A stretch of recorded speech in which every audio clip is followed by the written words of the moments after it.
the best MEC experience is the one in 2009 in Bahrain. Christ Pursuit is the theme. Why? Because this is the first time I joined the MEC outside the country.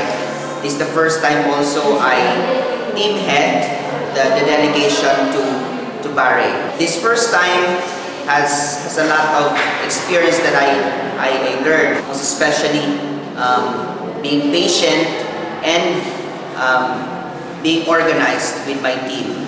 Christ Pursuit in Bahrain has given me the opportunity to lead, and because of that, SFC Qatar is very lucky to be awarded as most united, most friendly, most organized, and most disciplined delegation of the Middle East Conference.